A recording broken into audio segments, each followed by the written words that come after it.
ഞാനൊരു ഞാൻ കൊപ്പത്താണ് കാലിനകത്താണ് പോയത്.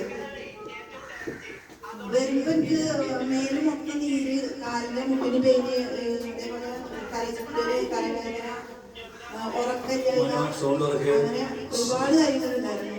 വയസ്സായതല്ല, അസുഖങ്ങളുണ്ടായിരുന്നു. ഇതൊക്കെ ഞാനൊരു 45 ദിവസം കൊണ്ട് 15 കിലോ കുറച്ചുമ്പോ എന്റെ എല്ലാ പ്രോബ്ലംസും മാറി. അപ്പൊ ഞാന് ഹാപ്പിയാണ്. 49 വയസ്സുകാരിയാന്ന് ഇപ്പൊ പറയാം. പഴയ ഫോട്ടോയിൽ കണ്ടാ പറയില്ലേ? ഇത് കണ്ടാ പറയില്ലേ 49 ഇപ്പൊ പറയാം. ആളെ പാരാമീറ്റേഴ്സ് കറക്റ്റായി, ഹൈറ്റിനനുസരിച്ച് വെയിറ്റ് ആക്കി കൊടുത്തു, ഫാറ്റ് കറക്റ്റ് ആക്കി, BMI കറക്റ്റ് ആക്കി. അപ്പൊ ഭക്ഷണ രീതികൾ കൂടി ചേഞ്ച് ആക്കിയപ്പോ ആളെന്തായി? ഹെൽത്തി ആയി. എങ്ങനെ ചേഞ്ച് ആക്കുക? ഇത് നിങ്ങള് കുടിച്ചോ? ആരൊക്കെ കുടിച്ചു? നിങ്ങൾ ശ്രദ്ധിച്ചോന്നറിയില്ല. ആദ്യം ഞാൻ മേടിച്ച് കുടിച്ചിട്ടാണ് നിങ്ങളോട് കുടിപ്പിക്കുന്നത്. നമ്മൾ ചായ കുടിക്കുന്ന ആളുകളല്ല. എന്റെ ഒരു കപ്പില് ചായ കൊണ്ടുവരും. ഒപ്പം ഇതേപോലെ ഒരു ഗ്ലാസ് ചായയല്ല, അതിലും ചായ ഉണ്ടാവും. അങ്ങനെ ചായ അടിച്ചിരുന്ന ഞാന് കോച്ചിന്റെ അടുത്ത് എത്തിയപ്പോ കോച്ച് പറഞ്ഞു, ചായയില് തേയില നുള്ളുന്ന ആളുകളെ കണ്ടിട്ടുണ്ടാവും. ടൂർ പോകുമ്പോൾ കണ്ടിട്ടുണ്ടോ? അതിന് ഫോട്ടോ കണ്ടിട്ടുണ്ടോ? മുഖം അടച്ചു കെട്ടിണ്ടാവും, തല അടച്ചു കെട്ടിണ്ടാവും, ഇതുവരെ ഷൂ ഇട്ടുണ്ടാവും, ഇതുവരെ ഗ്ലൗസ് ഇട്ടുണ്ടാവും. അവരെന്തിനാ ഇട്ടിരുന്നറിയോ? അതിലടിക്കുന്ന കെമിക്കലുകൾ പറ്റാതിരിക്കണം. ആ കെമിക്കലുകള് ബോഡിയിലേക്ക് എത്തുമ്പോൾ എന്താ സംഭവിക്കുന്നത്?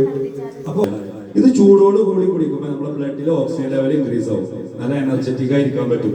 രാത്രിയിൽ നല്ല ഉറക്കം കിട്ടുന്നവർ നമ്മൾ രാത്രി ഉറങ്ങാം. എന്നാൽ നമ്മൾ മറ്റേ ചായ കുടിച്ചാലോ? ഇത് ചായപ്പൊടിയെ കുറിച്ച് മാത്രം പറഞ്ഞു അല്ലേ? ഇനി ഇതിൽ നമ്മൾ പഞ്ചസാര കൊണ്ട് കുടിക്കോ? പണ്ടേ പറഞ്ഞു 5 പദാർത്ഥം വിഷമാണ്. എന്നാല് നമ്മളെ മഹാത്മാഗാന്ധി ഒന്ന് പഞ്ചസാര, ഒന്ന് പാല്, ഒന്ന് ഉപ്പ്, ഒന്ന് മൈദ, ഒന്ന് വെളുത്ത അരി. ഇത് നമ്മൾ നിത്യോപയോഗ സാധനമായി മാറിയില്ലേ? അപ്പൊ വെളുത്ത വിഷം കൂടി ഇട്ട് കുടിക്കുമ്പോൾ ഭയങ്കര രസമാണ്. ഇനി എന്തുകൊണ്ടാണെന്നല്ലോ ഇവര് ഇടയ്ക്കിടയ്ക്ക് കുടിക്കുന്നത്?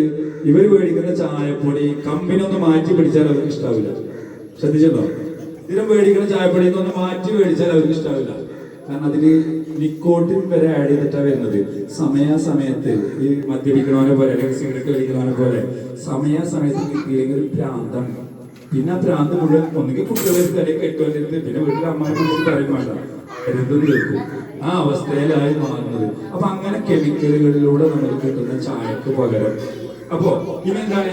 ഒരു നോർമൽ ചായ ഇത്ര അളവില്, നോർമൽ ചായ എത്ര ഉണ്ടാവുള്ളൂ? ആ അളവില് നോർമൽ പൊടി, നോർമൽ പാല്, നോർമൽ പഞ്ചസാര ഇട്ടാൽ തന്നെ 150 കാലറി വരും. വെറും 25 കാലറിക്ക് താഴെയാണ്